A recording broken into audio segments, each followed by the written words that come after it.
If you finished high school and you want to apply for the Global Korea Scholarship Program, there are two things that you have to know about the scholarship program, especially with its popularity this past few years. If you want to get the scholarship, you have to be very strategic with your application. Having the best grades, a lot of extracurricular activities will not guarantee your spot for the scholarship program. The Global Korea Scholarship Program looks at each applicant holistically and then dissect each application document you submit. So, what do I mean by this? You submit your grades, you submit your certificates, you submit your essays, and they will scrutinize each document based on one, authenticity, two, validity, three, if you're actually telling the truth. With these things, I have mentioned two important things you have to know about the scholarship program, especially for undergraduate applicants. The first thing is there are limited slots compared to the graduate studies. So, for example, the university or the NIED provides 35 slots for GKS Graduate Studies Masters and PhD. Expect only two slots, one for undergraduate masters, one for undergraduate university track, and then one for embassy track. That's it. Well, this disparity is somehow because of the expense. It's more expensive to give an undergraduate degree than the master's PhD. And you know, it's also on the aspect of after graduation, you're not really that ready to work. That's their perspective. So, what you can do if you're applying for the Global Korea Scholarship Undergraduate Studies with these limited slots, first, get topic certificate. For you guys, topic IELTS are not optional documents anymore. Even if the guidelines stated that it's optional, it's not anymore. You will be able to apply for the GKS, yes, but in order to get the scholarship, you'll need something extra special. And having a good topic score is 1 plus. Here's the reason why. When you study for undergraduates in South Korea, only 5-10% are English courses.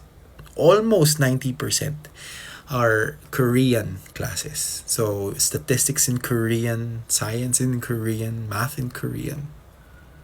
If you don't have any Korean competency skills, speaking, writing, listening, it's very difficult to start from zero to a working knowledge about the Korean language. Hence, NIED be prioritizing those students who have topic certificates. Why do I keep on mentioning IELTS? Sometimes, if you are really into the English courses and your English is not the native or the first language in your home country, that's the easiest way to survive. But then again, if you are, for example, from Vietnam, from Russia, you don't have to learn English. Just focus on learning Korean. That's it. And then, the other aspect I want you to focus on is connecting your activities to Korea. So, aside from strengthening your application through the certificates, make sure to find a way to connect yourself, your degree, your accomplishments, your activities in your home country with Korea. Don't write K-pop. They don't like seeing that. That's very not good when they're reading it, your documents. Focus on international relations. Focus on expanding their culture. For example, writing the Korean language. You attend related to hanbok. You're something like that. Not K-pop, but still related to culture, language, lifestyle. Kimchi is a good way. For example, you advocated for kimchi in your home country, or mixing kimchi and curry. I don't know if how you make be able to make that.